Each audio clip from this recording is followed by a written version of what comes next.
안녕하세요. 프라우드 비뇨기과 전문의 이지용입니다.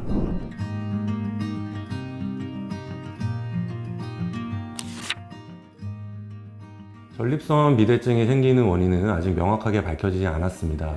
하지만 밝혀진 바로는 첫 번째 남성 호르몬의 영향입니다. 남성 호르몬 중에서 활성화된 형태인 DHT라는 물질이 있는데요. 전립선 조직에 작용해서 전립선이 비대해진다는 것이 밝혀졌습니다. 두 번째 원인은 특히 기름진 식사, 육식 위주의 식사가 전립선의 크기를 증가시킨다는 연구 결과가 밝혀졌습니다. 그리고 마지막으로는 유전적 영향입니다. 우리나라 성인 남자를 대상으로 연구를 했을 때 50대 이상에서 약 50% 이상이 전립선 비대증으로 인한 하부 유로 증상을 가지고 있음을 알 수 있습니다. 그래서 전립선 비대증은 나이가 증가하면서 그 유병률이 점점 높아진다라고 말씀드릴 수 있습니다.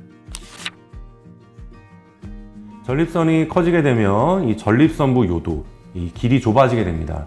이럼으로써 나타나는 증상이 이제 배뇨 증상인데요. 첫 번째, 화장실을 갔을 때 소변이 시작되는 데까지 시간이 오래 걸리게 됩니다. 그리고 소변을 보기 위해서 배에 힘을 많이 주게 되고 소변이 중간에 끊기게 됩니다. 그리고 소변을 다 보고 나서도 방광 내에 소변이 남아있는 잔뇨감이 남게 됩니다. 방광의 기능에도 영향을 미치게 됩니다. 소변이 조금만 차도 소변이 마렵게 돼서 화장실을 가게 되는 빈뇨 증상, 그리고 소변을 오랫동안 참기 어렵게 되는 급박뇨 증상, 그리고 야간에 소변을 보기 위해서 일어나는 야간뇨 증상이 생기게 됩니다. 그리고 마지막으로는 배뇨 증상이 있습니다. 배뇨 증상은 소변을 다 보고 나서 남아있는 소변으로 인해서 옷을 입었을 때 속옷이 젖게 되는 그런 증상이 나타나게 됩니다.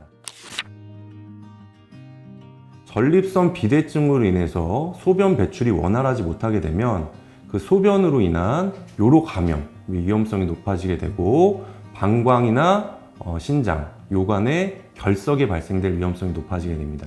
그리고 바로 위에 있는 방광과 신장의 기능에도 영향을 미치게 됩니다. 그래서 방광 기능에 저하가 오게 되면 빈뇨, 급박뇨, 야관뇨 같은 그런 증상이 생기게 되고, 신장 기능이 떨어지게 되면 신장의 역할을 제대로 하지 못해서 투석을 하는 경우가 생길 수도 있습니다.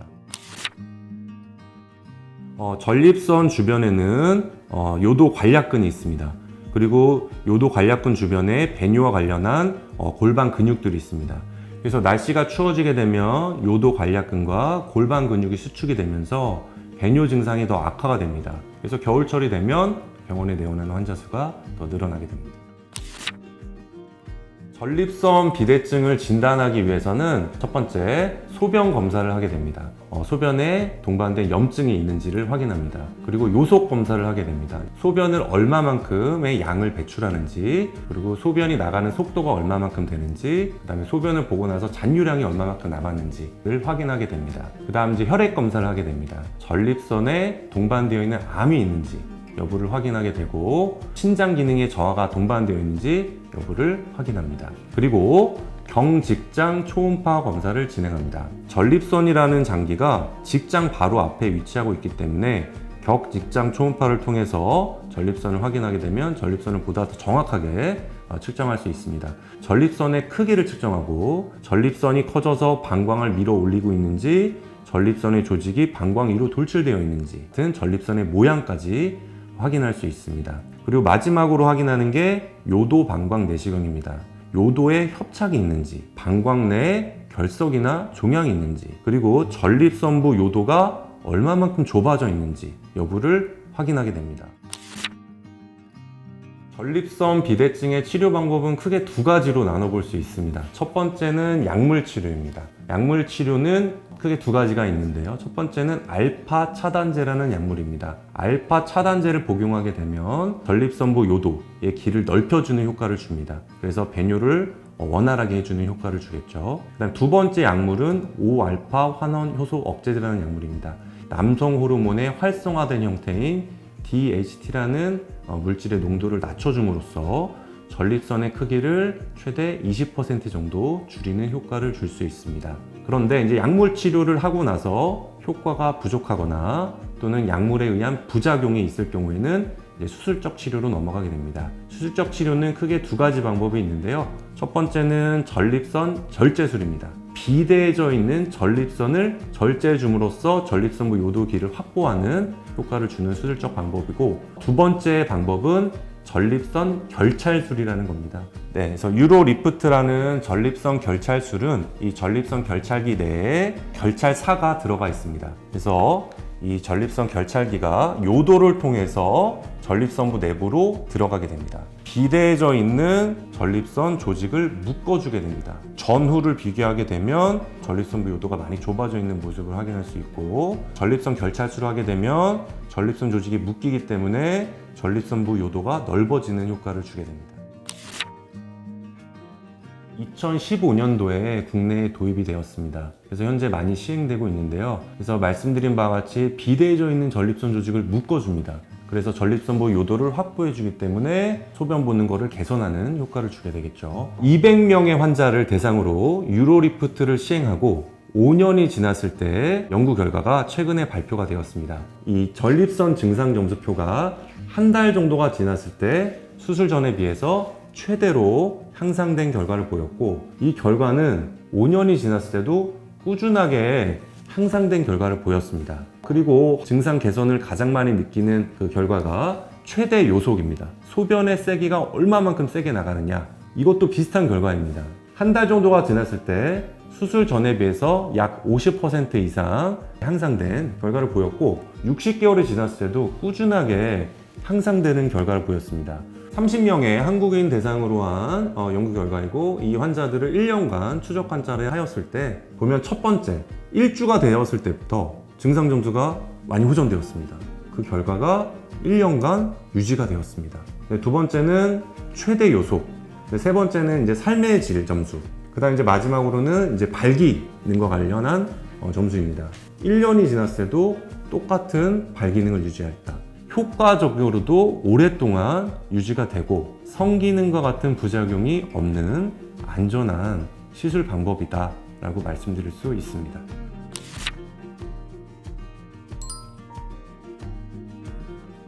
제가 최근에 경험했던 환자가 있었습니다. 일란성 쌍둥이 분이셨어요. 제가 겉모습으로 딱 봤을 때 두 분이 너무 똑같이 생기신 거예요. 전립선도 비슷하게 생기지 않았을까? 근데 저도 놀랐습니다. 첫 번째 쌍둥이 분은 전립선 크기가 약 40g 정도였고, 두 번째 쌍둥이 분은 전립선 크기가 한 60g 정도였어요. 전립선이 크기가 너무 다른 거예요. 모양도 다르고.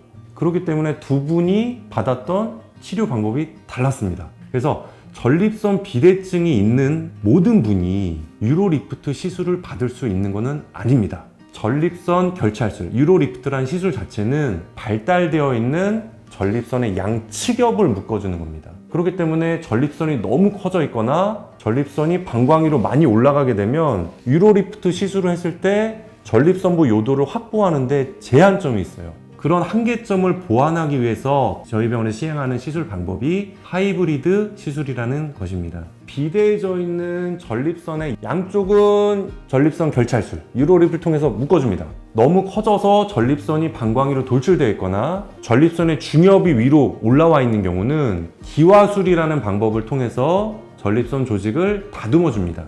이 첫 번째 사진은 시술 전, 두 번째 사진은 양측엽을 전립선 결찰술을 통해서 묶어줬을 때 보여진 사진인데, 비대해져 있는 전립선부 중엽 부분을 기와술을 통해서 다듬어 주었습니다.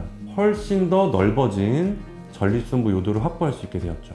그래서 하이브리드 시술을 시행하였을 때는 유로리프트 시행 단독으로만 했을 때보다 전립선 증상 점수가 약 2배 정도 더 향상이 되었고, 그렇기 때문에 양측엽에 전립선이 발달되어 있는 환자들의 경우는 유로리프트 시술만 하면 되겠고요. 전립선이 방광 위로 많이 돌출되어 있거나 전립선부 중엽이 많이 올라와 있는 경우에 있어서는 하이브리드 기술을 통해서 같이 시행하는 게 필요하겠고, 이렇게 했을 때 시술 후 결과가 훨씬 더 좋았다라고 말씀드릴 수 있겠습니다.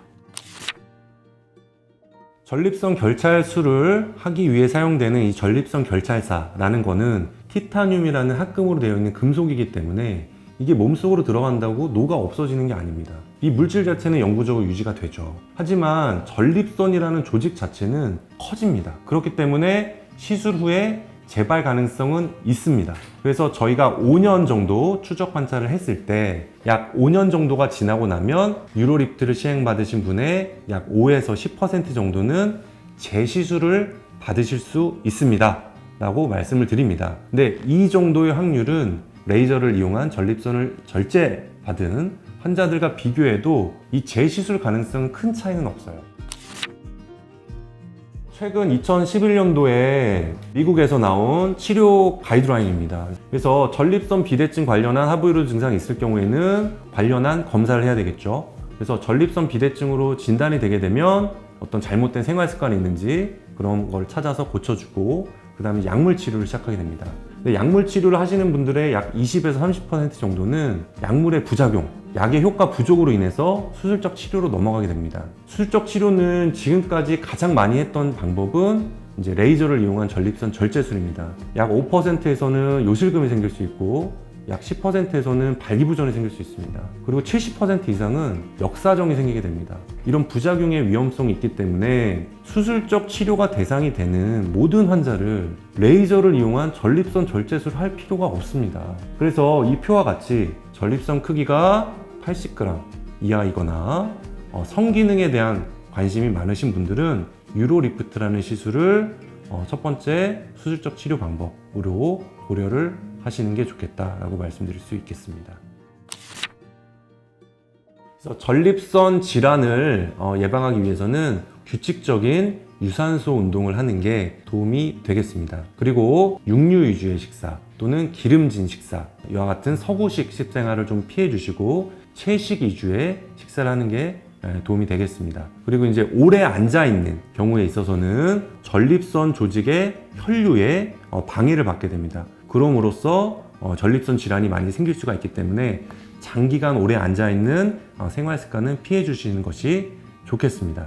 전립선 비대증은 나이가 들면서 누구나 생길 수 있습니다. 전립선 비대증을 오랫동안 방치하게 되면 방광 기능 저하가 올 수 있고 신장 기능 저하가 올 수 있습니다. 방광 기능과 신장 기능은 한번 저하가 오면 치료하기가 굉장히 힘들어집니다. 그렇기 때문에 배뇨 관련한 불편감이 있다라고 하면 빨리 비뇨기과에 오셔서 빠른 진단과 치료를 하였을 때 합병증을 예방할 수가 있고 삶의 질을 개선할 수가 있습니다. 그리고 전립선과 관련한 배뇨 증상은 환자마다 다 다릅니다. 환자 개별적으로 선택해서 맞춤형으로 치료를 받으셔야 치료 효과를 극대화할 수 있고 삶의 질을 개선할 수 있다라고 말씀드릴 수 있습니다.